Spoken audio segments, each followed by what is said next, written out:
Outlanders do not belong in this world.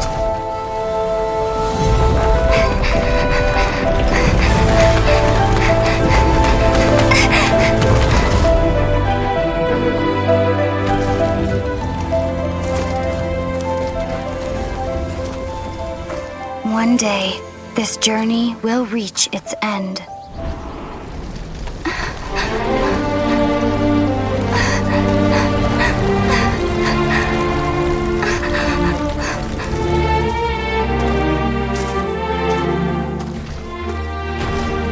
But until the abyss has engulfed the thrones, my war with destiny will see no end.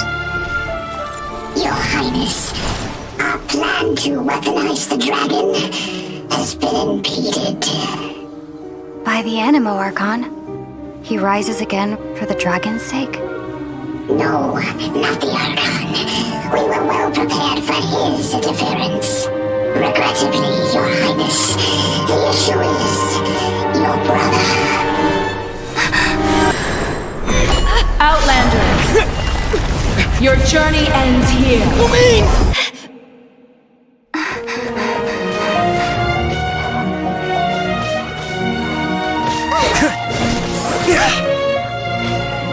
We will be reunited, dear brother. But not here. Not now. We will meet at this journey's end, once the dust has settled. Then, you will understand.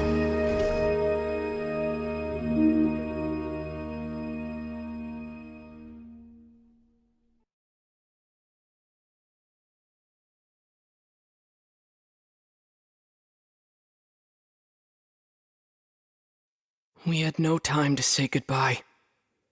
So let's not call it that.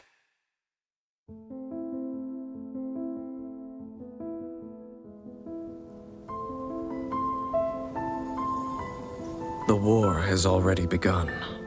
It is just a continuation of past battles. The gods goad us on with the promise of their 7 treasures, rewards for the worthy, the doorway to divinity. Yet buried in the depths of this world lies smoldering remains, a warning to those that dare trespass. That throne in the sky is not reserved for you. But mortal arrogation never stops. None will escape the flames. See for yourself. The dragon who defended Mondstadt for a millennium finally faces his perturbation. What does freedom really mean when demanded of you by a god? The god of contracts, senselessly slaughtered as his people watched on in horror. In the end, he will sign the contract to end all contracts. In the secluded land of the immortal Shogun, the Bakufu rules eternal. But what do mortals see of the eternity chased after by their god? The god of wisdom's enemy is wisdom itself, and the oasis of knowledge is a mirage in the desert of ignorance. In the city of scholars, there is a push for folly, yet the god of wisdom makes no argument against it. The god of justice lives for the spectacle of the courtroom, seeking to judge all other gods. But even she knows not to make an enemy of the divine. The rules of war are woven in the womb. The victors shall burn bright, while the losers must turn to ash.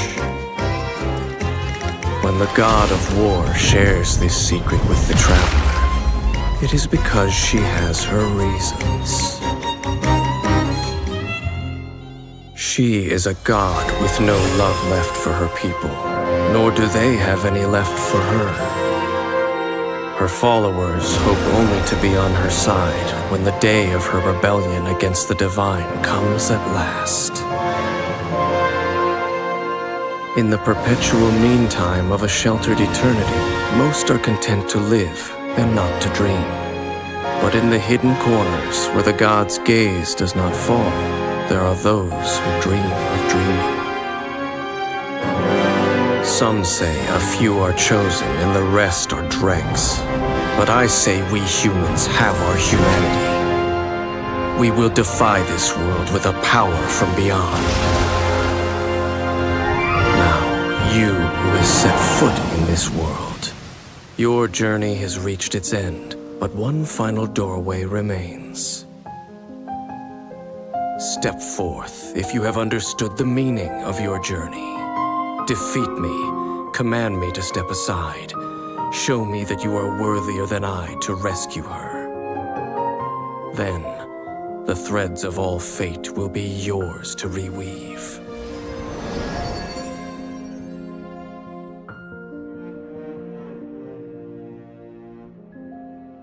My memory has all but faded completely, but I will always remember how much she too loved these flowers.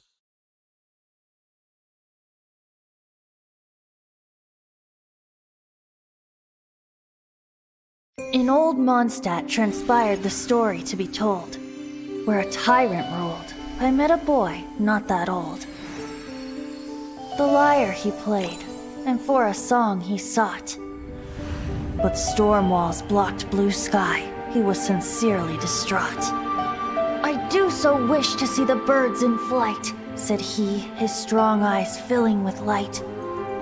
But his voice was lost in the howling wind's churn, for the whirlwind takes and gives not in return.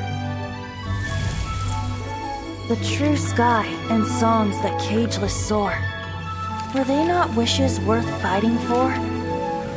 So the boy turned, extending his hand. Let us cast down the tyrant and his walls from this land.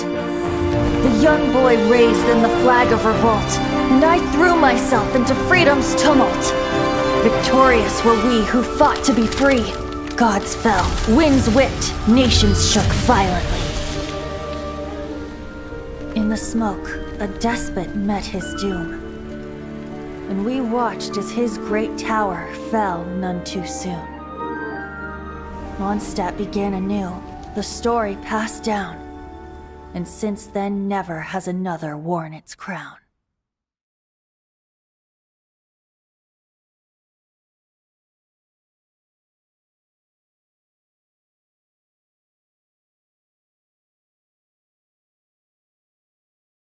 Once, there was a glorious kingdom established among the heavens. From that kingdom came a crowned heir, tasked with seeking out the Genesis Pearl from the kingdom of darkness. The first crowned heir began her journey of seeking the pearl. But she was deceived, and the memory of her noble origins faded. She now believed that she was the queen of the kingdom of darkness. But take heart. A second crowned heir has already taken up the path where the first had stumbled. This is the story of your journey, of your tale to be told.